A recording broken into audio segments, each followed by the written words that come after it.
Hello and welcome. Thank you for coming. Thank you, Ling, for doing this. I'm Amanda Knowles, the coordinator of the NSC Art Gallery, and I teach in the art department at North. I'm pleased to work with Karen Stuldreyer, who assists in the gallery and will be letting folks in. We are pleased to be able to have artists continue to come and talk to and with us as the NSC Art Gallery continues to host a virtual visiting artist lecture series every other week this quarter. I urge you to visit our website to see the list of upcoming visiting artists and for links to the recordings of previous lectures. Today, we will hold the 7th lecture in this series that we started this last fall. We will begin this lecture with some acknowledgements. First is the land acknowledgement. On behalf of North Seattle College, we acknowledge that we occupy the traditional ancestral lands of the Coast Salish peoples, specifically the Duwamish tribe, a people that are still here, continuing to honor and bring to light their ancient heritage. Without them, we would not have access to this gathering, dialogue, and learning space. We ask that we take this opportunity to thank the original caretakers of this land who are still here. And then a labor acknowledgement. We also pause to recognize and acknowledge the labor that created the United States and from which we all benefit. We remember that our nation is built on the labor of enslaved people who were forcibly brought to the United States from the African continent, and we recognize the continued contribution of their survivors. We acknowledge immigrant labor and recognize that voluntary forced and prison labor contribute to the building and maintenance of our nation. We acknowledge all unpaid caregiving labor. Additionally, we acknowledge the critical importance of uprisings for racial equity that continue across this country in response to inequity and generations of structural racism against Black communities. Black lives, Black minds, and Black voices matter. And then I'm also going to put this up here, which we're continuing to work to go from acknowledgement to deed. And so I present this slide. It's not enough to just acknowledge. We have to be sure that we're taking action. And we show you here what actions the art department and our institution are taking to support BIPOC individuals and institutions and to be held accountable. Thank you. It is a pleasure to introduce you to my colleague in the NSC Art Department and today's visiting artist, Ling Chung. Ling grew up in Hong Kong. She received a Bachelor's of Fine Arts degree in ceramics and visual communication from the School of the Art Institute of Chicago. She received a Master's of Fine Arts degree in ceramics from the Rhode Island School of Design, where she focused on her Chinese identity in terms of her work. Since then, her work has formed more abstract connections to identity. Ling works in ceramics, where she explores color, expressive and spontaneous mark, and uses hair.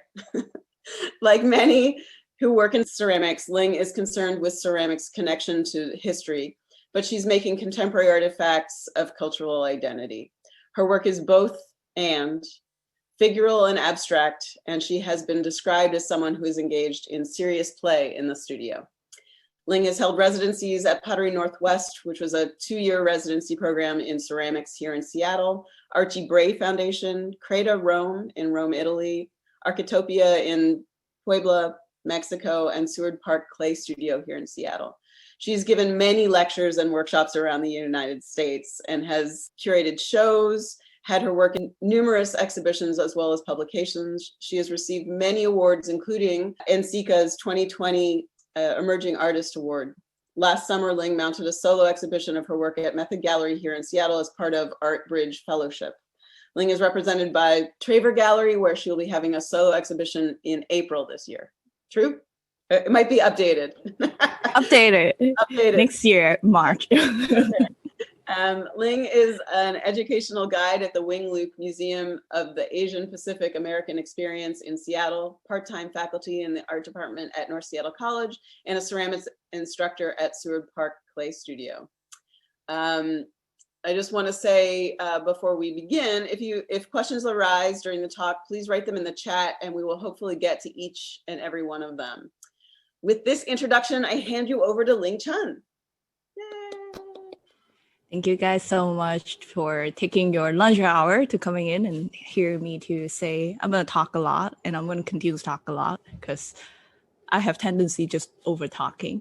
So I'm going to start it with sharing some slides and let's see and share.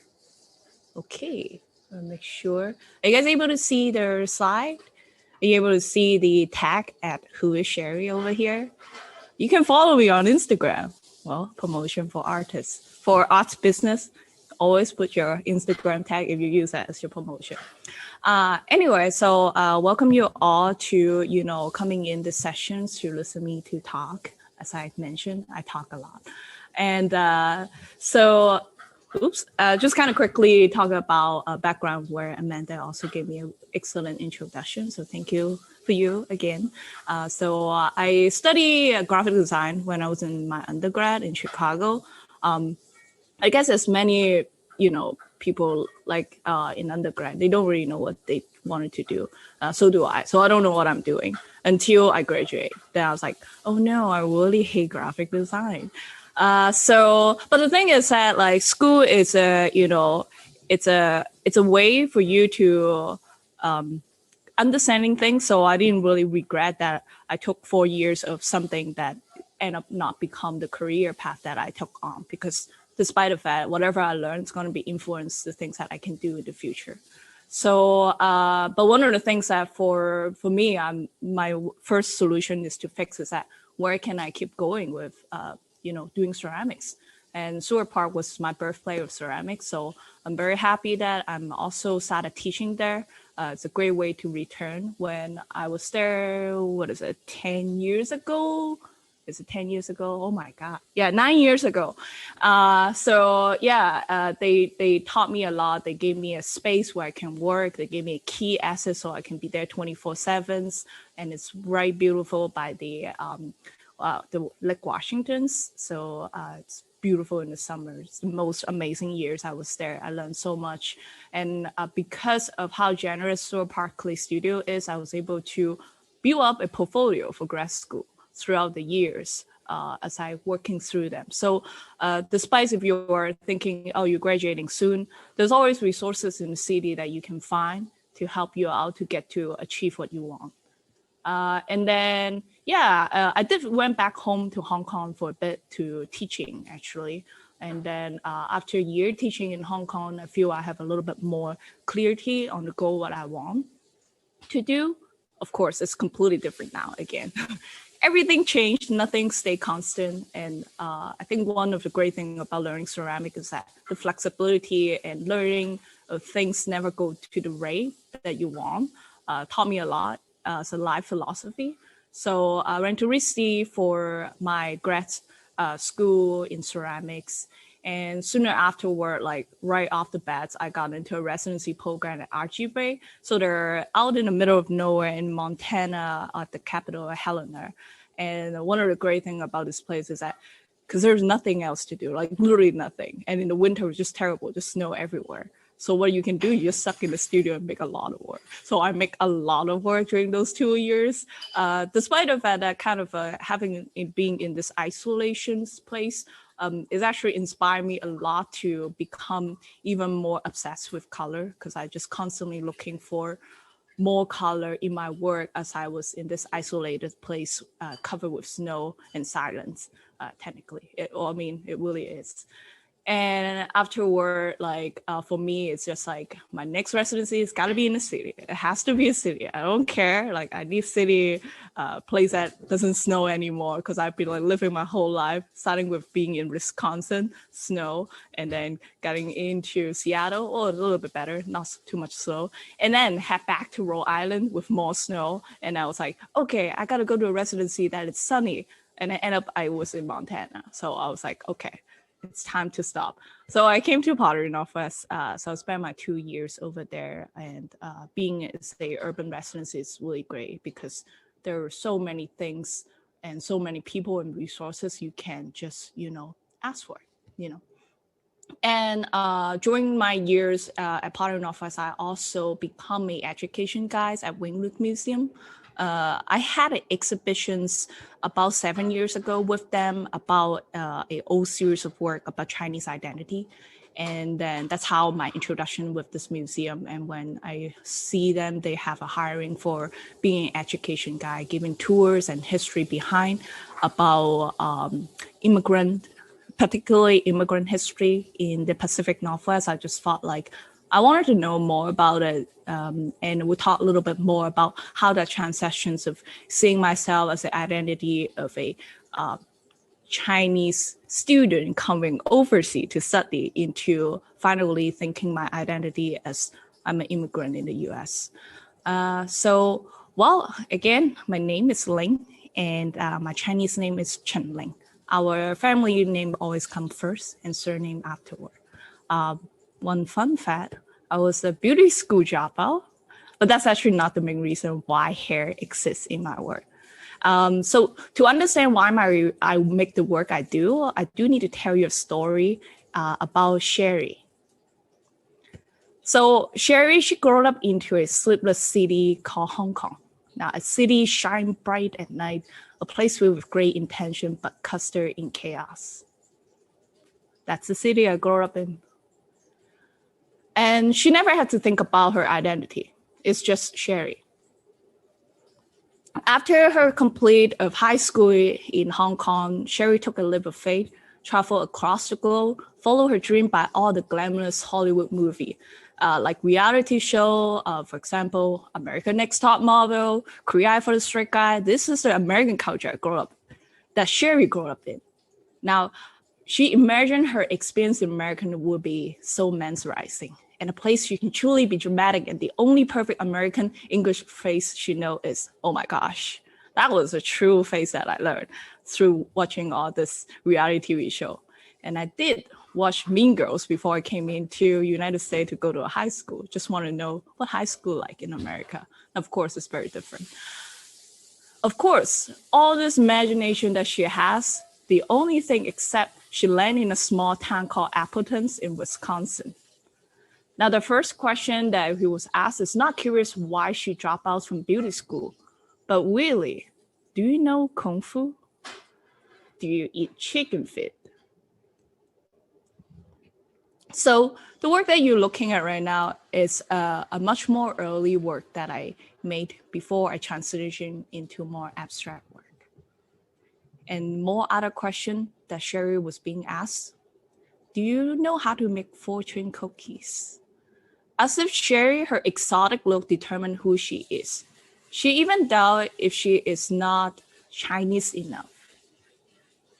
She even doubted maybe I should start to learn how to do Kung Fu. Maybe I should do all the things that what people expect a Chinese person should be. But really, what is Sherry's like? Now, Sherry is an outsider. She's a quiet observer. She revealed those ideas and authenticity that did not even belong to her in the beginning. She has always been stereotyped. Well, stereotype doesn't mean it isn't true, but it's taking one story and turning it into the only story of a person. Now, every time when she introduced her name as Sherry, everyone raised her brows and looked at her like, who are you fooling here? What about your Chinese name? Ling. It sounds so unfamiliar to Sherry. Well, that was the new identity I was given when I came to the state 13 years ago. I didn't feel owning this identity until one day. This one very special day was actually hanging out with my American friend. We're going to a Chinese restaurant. We're going there all the times.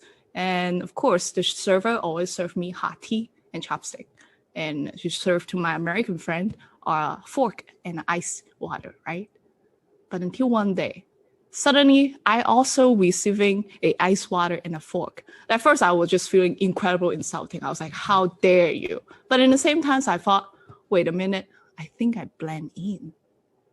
So here comes Ling. Her story began. As it was, my work become more abstract as I surfing through what does that mean when I started to blend in? What does that mean when my American identity started blending with my Chinese identity? But I do got to say that as I keep thinking, I'm finally feel proud to say that Ling is the first generation of Chinese immigrant. And she's here to tell you so much more than just that one story you've been hearing. And she find her artistic freedom and become more expressive, bold, and loud. She's no longer the Chinese girl that stays silent, okay? She's shelled for the thing she is. Nothing like clay can record her movement, her intuition, and her stream of consciousness. It responds to her gesture expressions.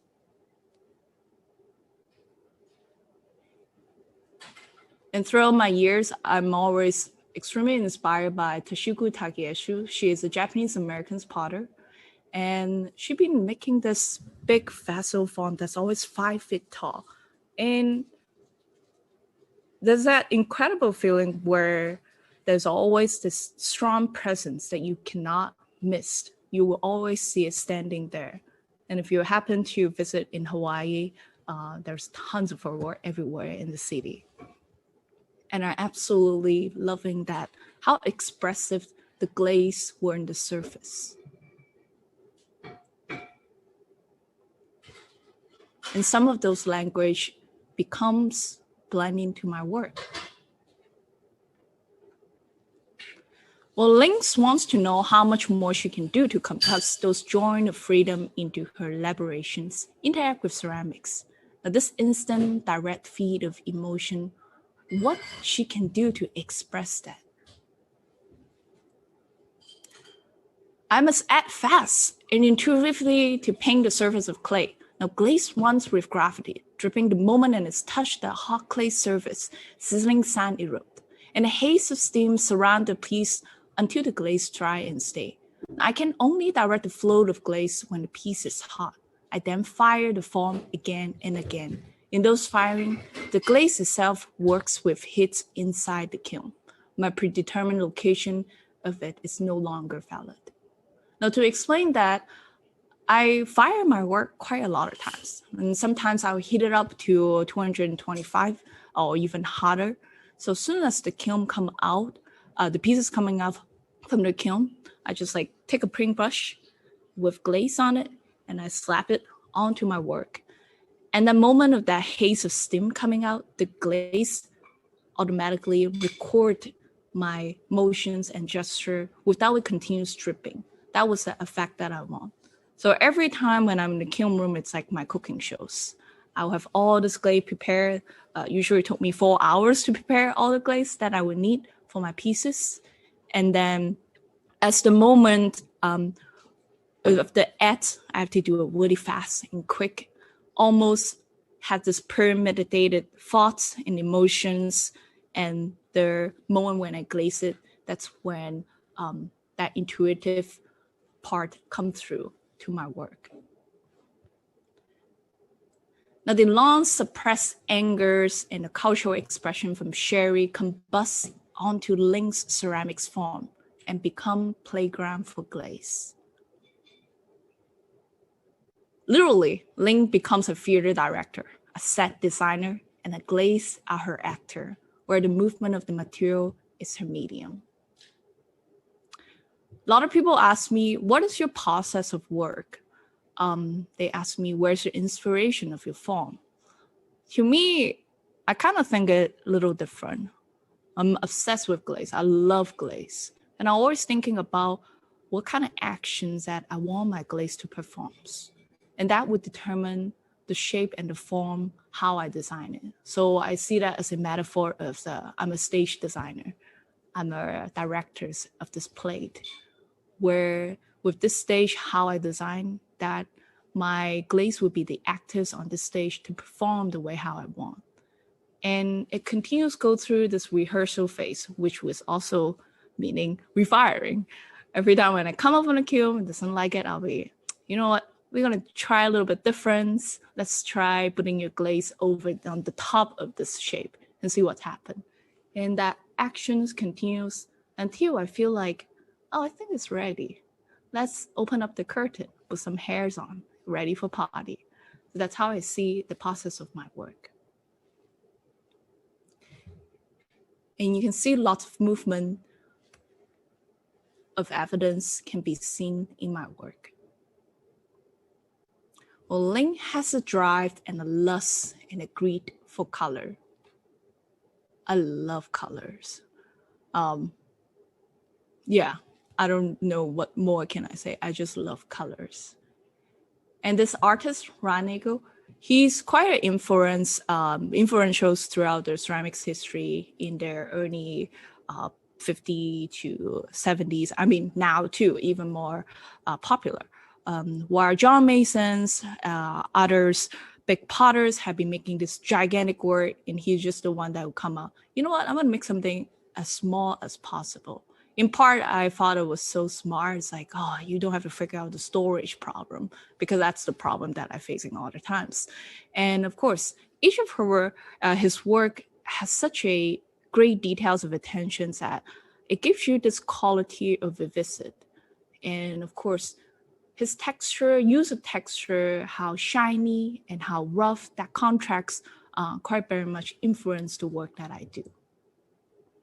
Now, even though we view ceramics as a medium of permanence and the weight of immobility, well, it is Ling's desire to bring the quality of lifeless through the mediums, through the use of pot color, and turn her gesture and actions into celebrations of event makings.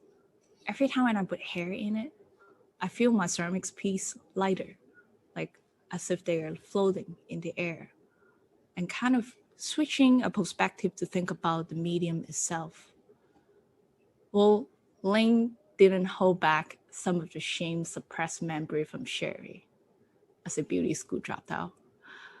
Well, and here is where Sherry's dreams come into emerging into Ling's work. Well, the hair is so strange, particularly when the hair without the presence of body, you suddenly see that object's completely different. Particularly, great example, seeing hair on the bathroom floor, just gross. Seeing hair in the food, oh my God.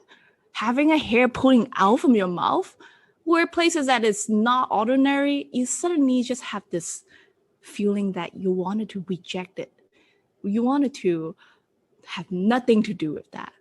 But the thing is that when they're attached in your body, right? Everything, you suddenly just childish, you're brushing it, you braid it, you do all the things to keeping your hair nice and smooth and styling the way that represents you as an identity. So I feel that strange sensation about hair has this uncanny value. It really fascinates me because it also, when I look back to the identity of Sherry, it's like, I know this girl in the past, that is me, but I'm unfamiliar with her because it's so different than who I am now. But that's also the part where this past is familiar, but yet it's unfamiliar to Ling, and that sense of sensation makes me feel like I can embrace to this new identity.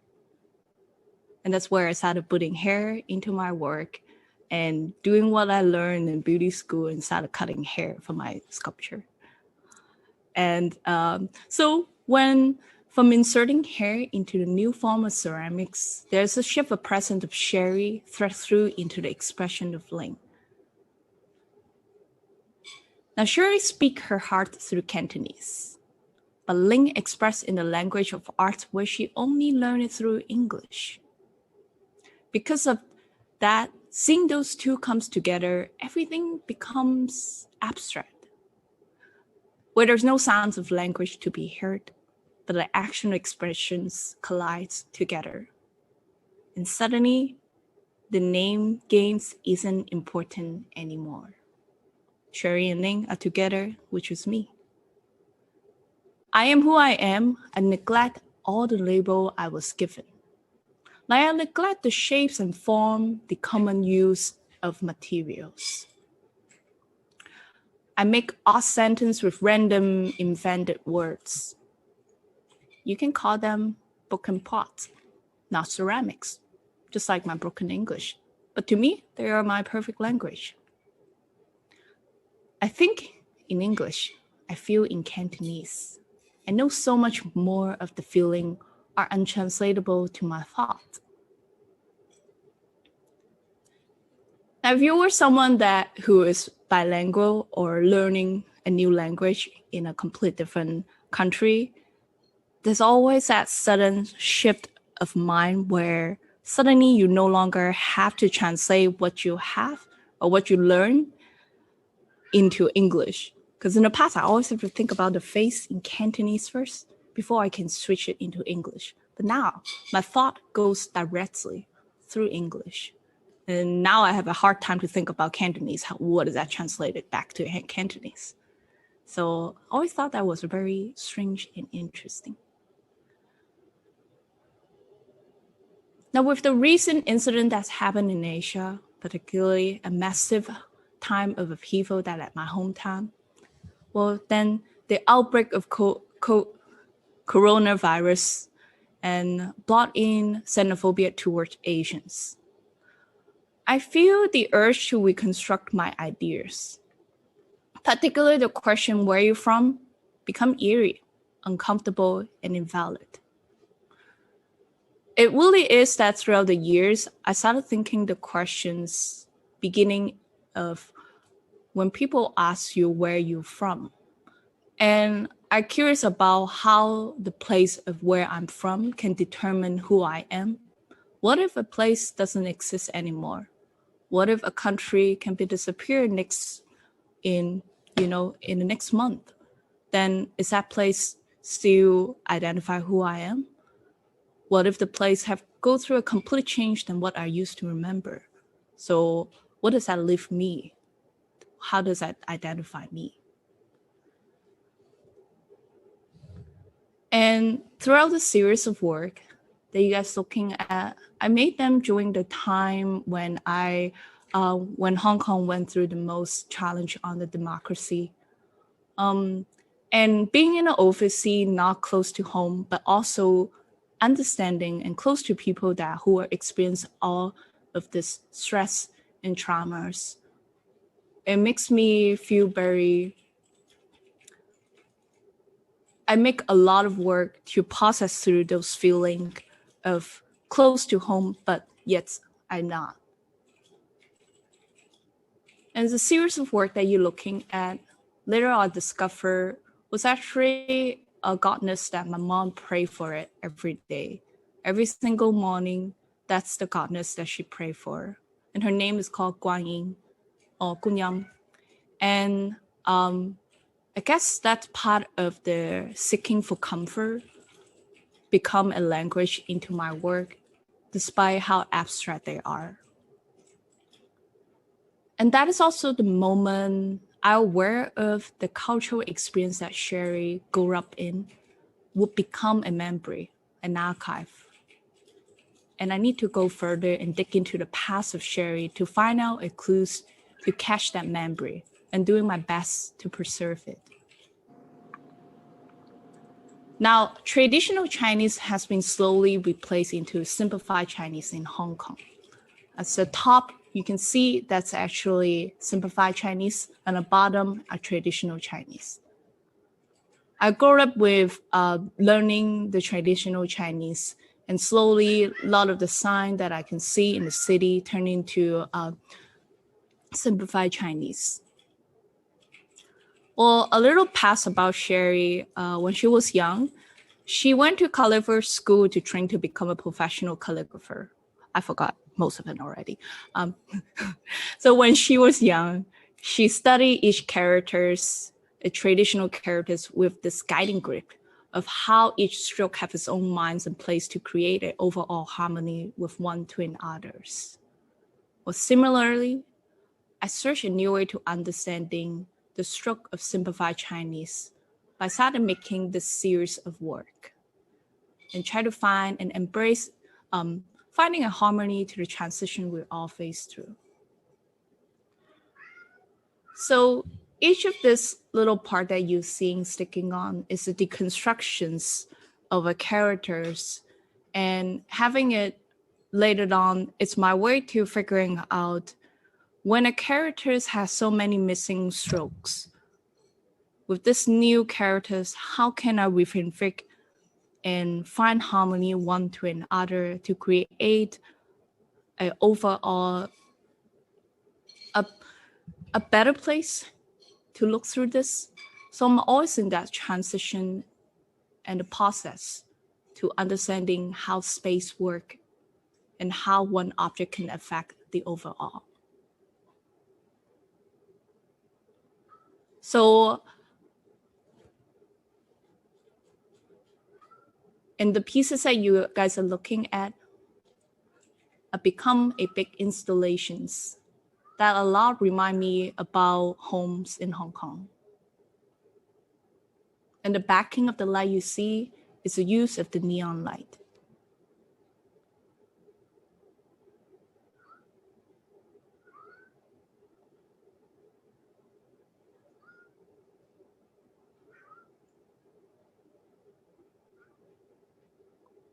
And that's my way to reconfigure, a way to honor the past and move forward with uncertainty.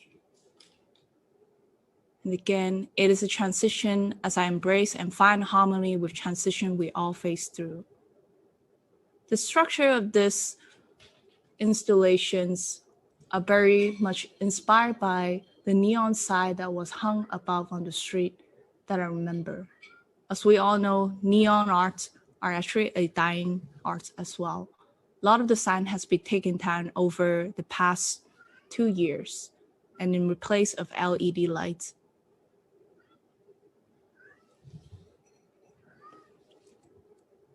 And you can see some of the language of the brackets showing through into the structure of the installations. So I want to show you guys a quick videos about a solo exhibition that I had last year in responding to the events and the feeling of longing for belongings.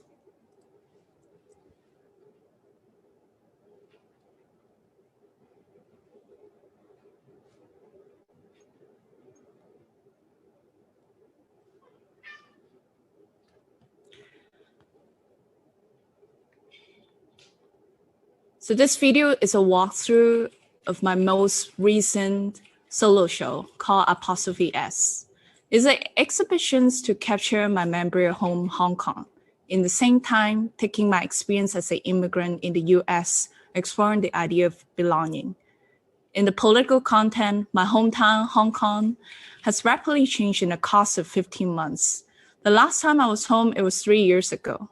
In the shows, I want to capture those glimpses of memory of Hong Kong. It is those vivid neon light reflect the energy of the city, and the clicking noise of the traffic light remind the pedestrian the order within chaos that I lived in. In the shows, I've incorporated lots of neon light. This electrified color that you see is an excited reaction from my noble guests in a small tube of glass, gaining energy through 1,000 volts. In the same times, neon light is also a disappearing culture in Hong Kong since the inventions of neon LED light. By making this series of neon ceramic sculpture, I took my role as an artist to preserve this form of art and culture that I loved. I loved Hong Kong. I loved the home that is no longer the same. And this is a captured memory of home.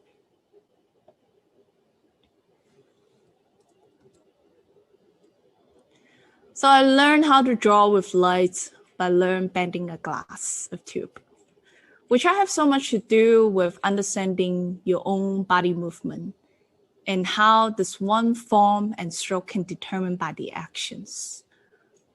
When the glass is soft, it's an action of spontaneous, one must act fast to capture the movement before it fell into a formless stroke.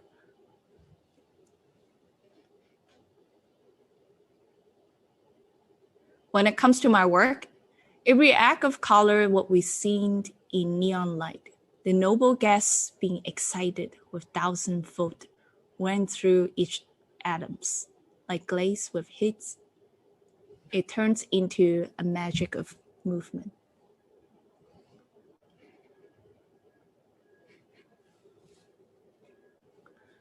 Now I have many fears. I fear for Sherry, her memories of Hong Kong we no longer have a proof in their present culture.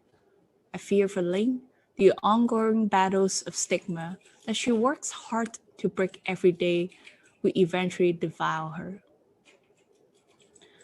But it got me thinking, I think we should begin to think about for ourselves is not just a path of the history of where we're from, but what is the culture we continues value and appreciate and practice at?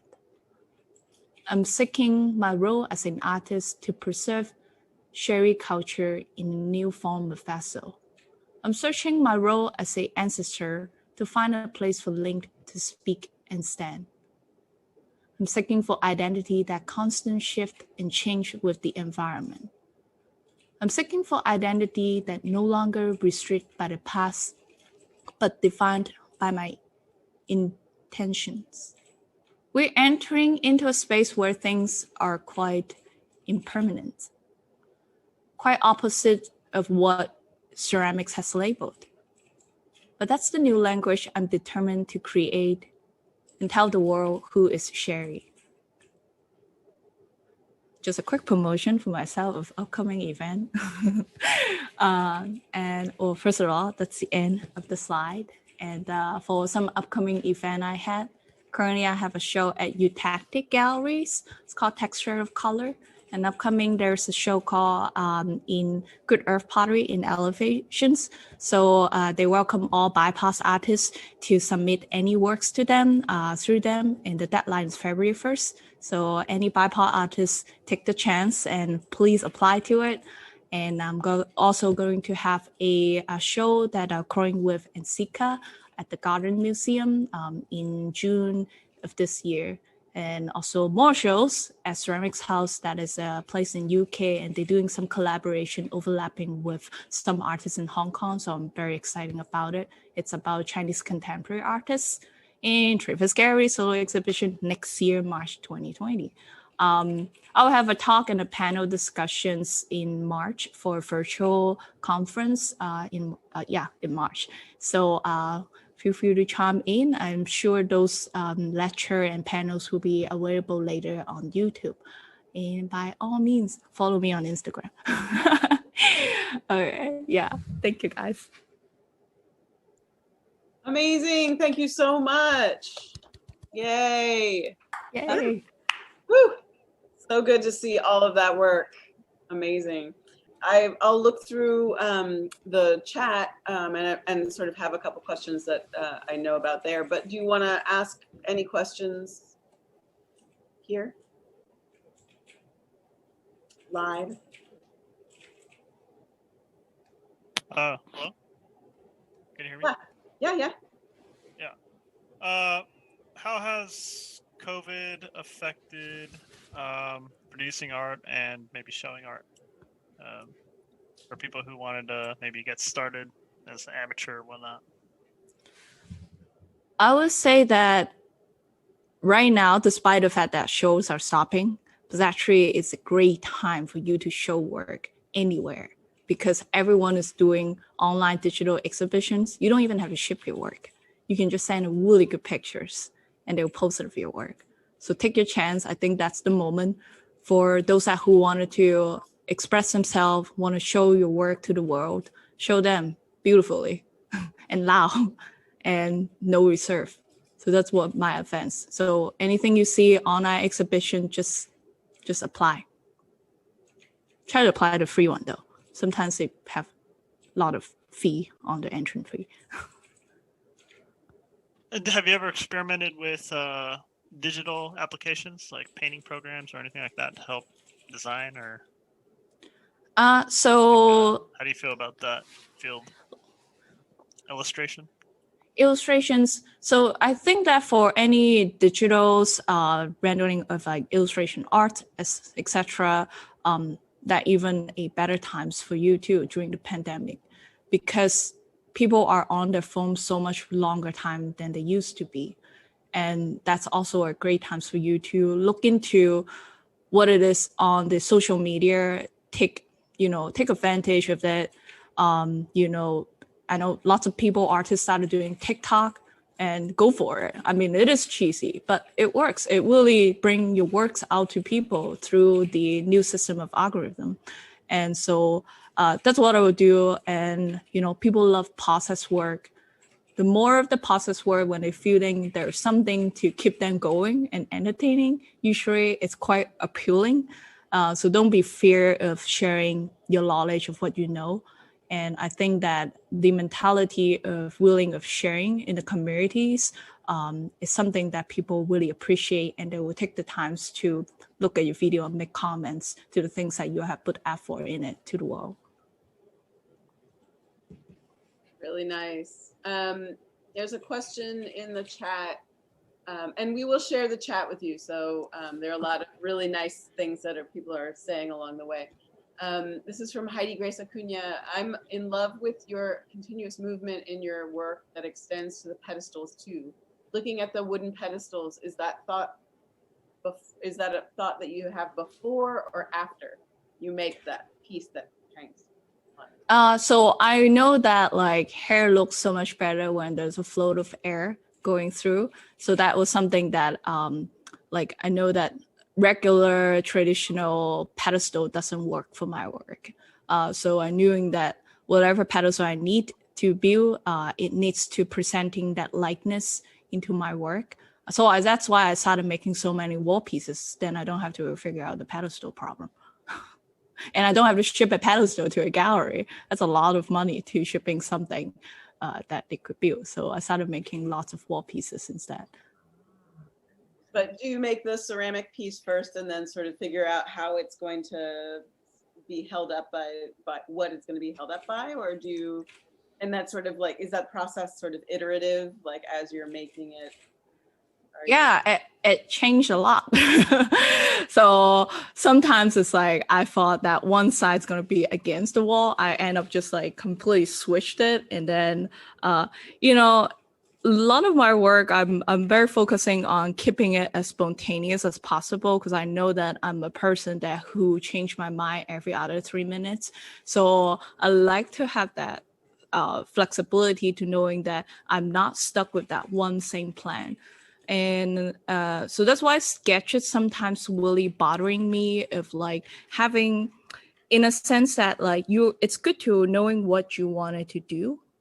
If I think that's also depends on person. Some people love to sketch out everything before they started making something. They like to seeing it and vision it. But for me, what's most important is what I'm feeling. So there is that a series of premeditations where I will look through a lot of imageries that is related to something that closer to my emotions. And from there on, basically, I'm like captivating all of these imageries and split into the back of my subconscious. And when I'm doing all this intuition work, that subconscious will speak to my conscious mind and do the things. I know science is probably much more complicated to that relationship, but that's how I seeing it. So yeah, I already forgot what the original question was. You answered it and then some. It's so perfect. It's wonderful. There's another question from an art business student. Spending 15 hours a day in the studio, it's hard to imagine how little time you will have for your personal life. So how do you go about finding a way to balance both your artistic and personal life without one negatively affecting the other? Ooh. You know, I've been doing this for what? It's not that long, 10 years. I still couldn't figure it out. I got burned out so many times. It's like, it just got harder and harder. Just FYI, it's never get easier. It's just gonna get way harder later on as you keep going. So if you were able to spend 15 hours just doing your work, just do it. I would challenge that moment. And then work and balance, I think it's important not to burn out yourself. I'm a tendency of a person that like to burn out myself quite a lot. So I will usually very active for 1 month and then I disappear for the next 4 months and I'll come back again. It's not very healthy, but I'm trying to work on a good balance. I don't have a good answer for you.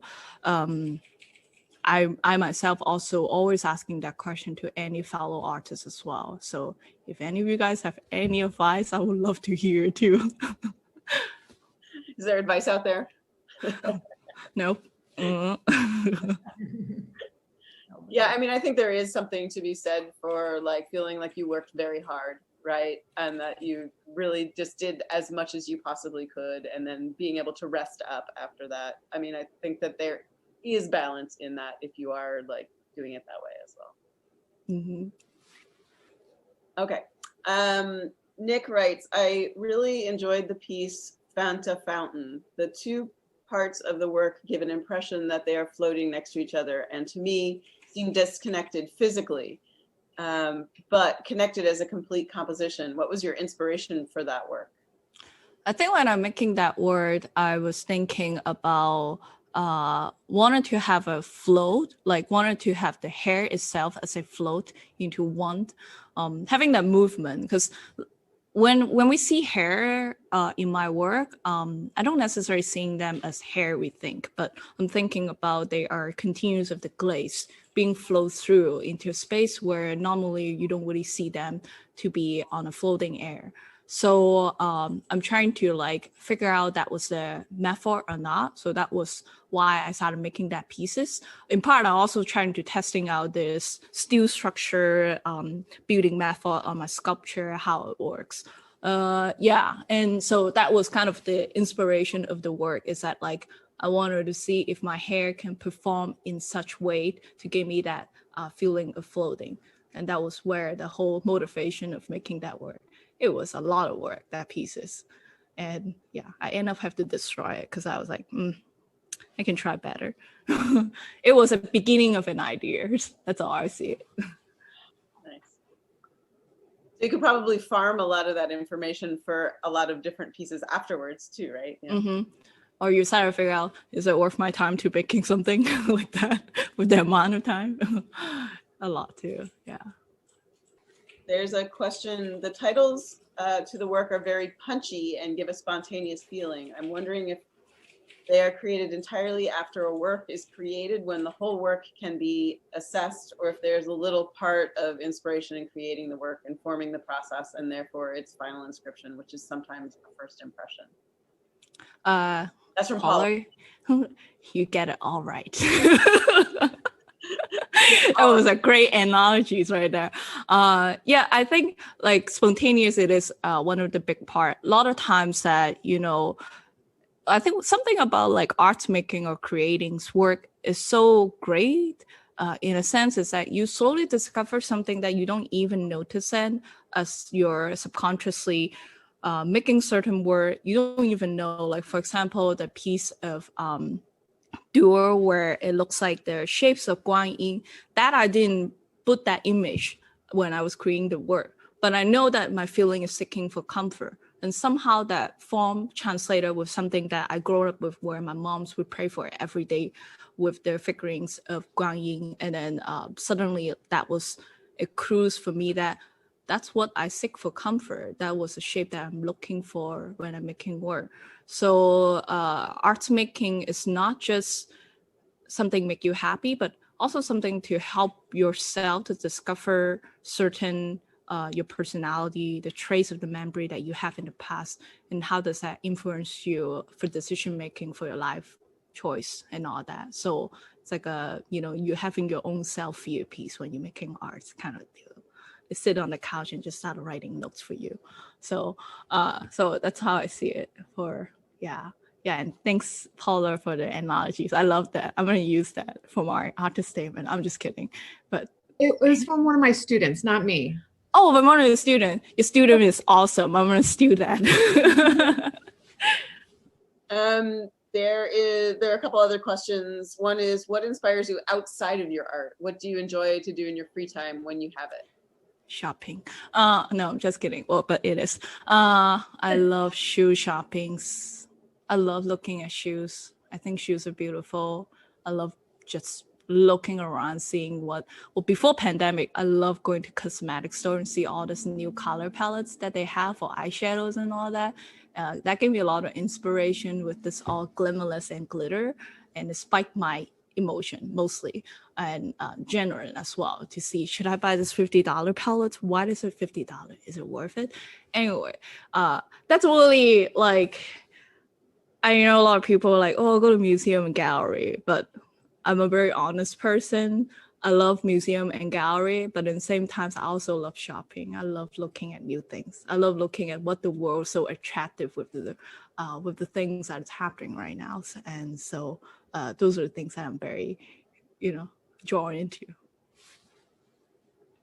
Yeah, I sometimes go to New York and I'm like, should I do the museum or the shopping? They both do the same thing, right? They sort of sit in that same place. So I agree. Another question is, do you ever use music to inspire your art? I find that music is that this person, Nick, is their main influence. Mm, music, I think it helps me get into the mode, but I wouldn't say that it fully inspire my work. I guess I'm a person who has terrible rhythm, so it never really, like become a thing. I love music, I enjoy music, but I'm not into music, if that makes sense. Yeah. Wonderful. And then someone asks, where can an artist fire their pottery? Do you have your own kiln? I'm trying to figure out how I can have my own kiln. So when you're doing residency, those problems solved it all out for you. So once you get into one residency, you don't have to worry about where you can fire your work. You can fire your work anytime you want during the time in your residency. I'm finally in the stage that like I'm no longer with a residency, so I do have to figure out a kiln situation. A lot of times it's not about whether or not if you can find a kiln to fire, but it's more like it's a place where you at, does that have a 16 amp outlet that you can plug in for a kiln to fire? Those are the problems that I'm facing a lot. Not a lot of places has that, and they're very expensive to get a kiln hooked up.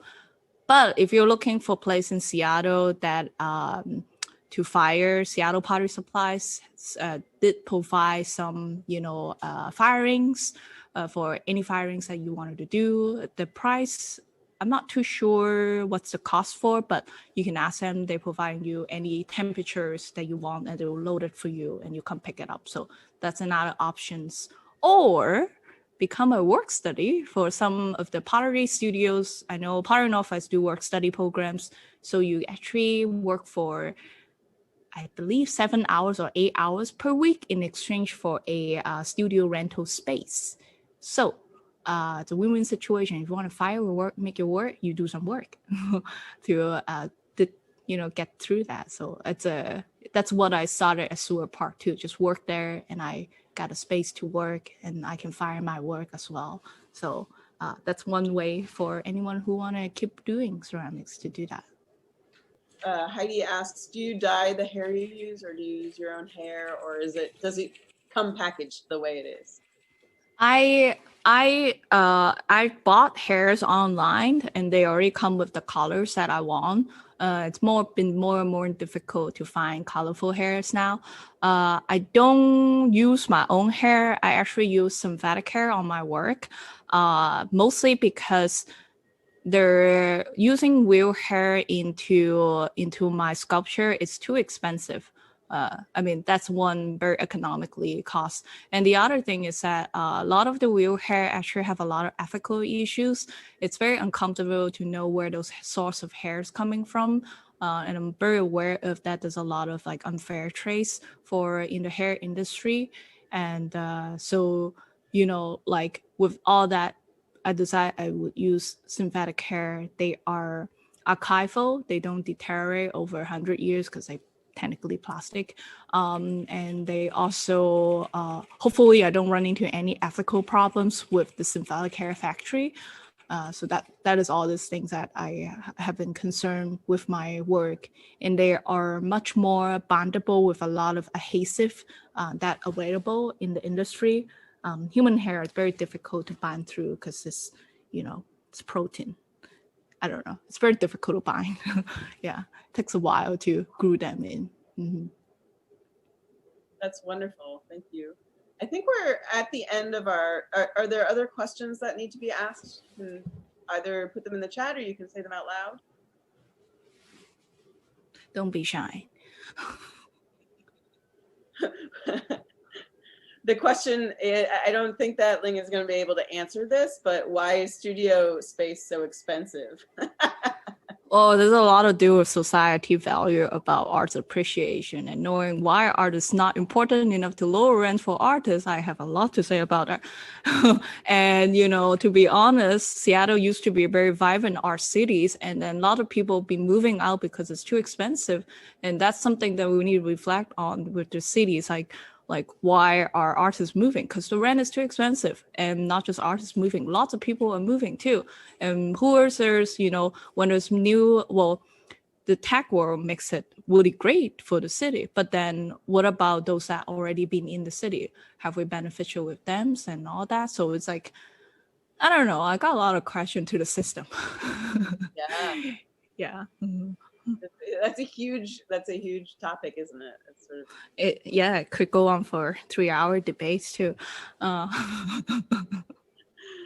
well, I thank you so much for coming and sharing with us. It's so nice to see your work. I got to see that show and I was so pleased to see it. And thank you so much.